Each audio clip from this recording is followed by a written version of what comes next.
ஸ்கைஃபிக்ஸ் நேயர்களுக்கு அன்பு வணக்கம். இன்னைக்கான செய்தி என்னன்னு பாத்தீங்கன்னா, இவருக்கு மட்டும் எப்படின்னு தெரியலங்க, மாசம் மாசம் ஒரு கண்டென்ட் வந்து அமைஞ்சிடுதுங்க.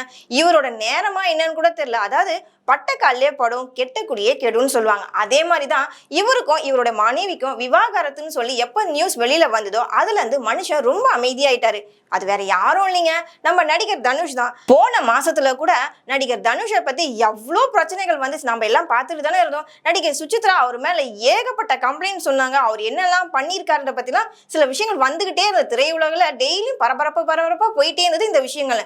அதாவது தன்னோட கணவர் கார்த்திக்கும் நடிகர் தனுஷும் ஒரு கேம் சொல்லி அவங்க பெரிய புரளையே கிளப்பி விட்டாங்க.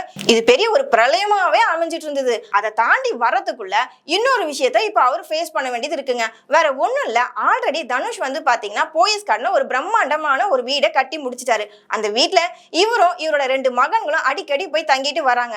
இன்னுமே பாத்தீங்கன்னா நிரந்தரமா அந்த வீட்டுல அவங்க ஸ்டே பண்ணல, பட் அடிக்கடி போயிட்டு வந்து தங்கிட்டு இருக்காங்க. இதுதான் நடந்துட்டு இருக்கு. இதுக்கிடையில அதே ஏரியாவில் இன்னொரு வீட்டை வாங்கியிருக்காரு நடிகர் தனுஷ். இந்த வீட்டுல பாத்தீங்கன்னா ஆல்ரெடி ஒரு ஃபேமிலி வந்து லீஸுக்காக இவங்க வாழ்ந்துட்டு இருக்காங்க.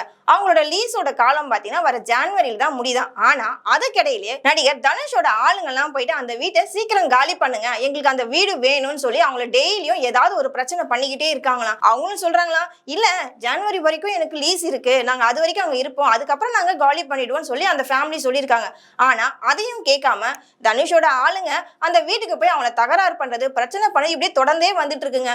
இதுக்கிடையில தான் அந்த குடும்பத்துல இருக்கவங்க என்ன பண்ணிருக்காங்கன்னா, சென்னை ஹைகோர்ட்ல தனுஷ் மேல ஒரு கேஸ் ஒண்ணு கொடுத்திருக்காங்க. அதாவது நாங்க ஜனவரி வரைக்கும் எங்களுக்கு லீஸ் அக்ரிமெண்ட் இருக்கு, இப்பவே எங்களை வந்து காலி பண்ண சொல்லி தனுஷோட ஆட்கள்லாம் வந்துட்டு எங்களை மிரட்டுறாங்கன்னு சொல்லி அந்த ஃபேமிலி ஒரு கம்ப்ளைண்ட் கொடுத்திருக்காங்க. பாத்தீங்களா, தனுஷுக்கு தொடர்ந்து மாசம் ஏதாவது ஒரு பிரச்சனை வந்துகிட்டே இருக்குங்க.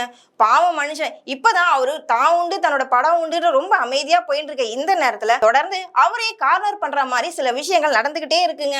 என்னதான் இருந்தாலும் தனுஷ் அடுத்தடுத்த படத்துல தன்னோட ஃபுல் கான்சென்ட்ரேஷனும் அதுல மட்டுமே வச்சிட்டு இருக்காரு. எந்த ஒரு விஷயத்தை பத்தி பெருசா ரியாக்ட் பண்ணாம ரொம்ப அமைதியாவே சாந்தமாவே ஆயிட்டாரு நம்ம நடிகர் தனுஷ். நாளைக்கு வேற ஒரு நியூஸோட உங்களை வந்து சந்திக்கிறேன். அது வரைக்கும் நம்ம சேனலை ஸ்டே டியூன் பண்ணுங்க. பாய்.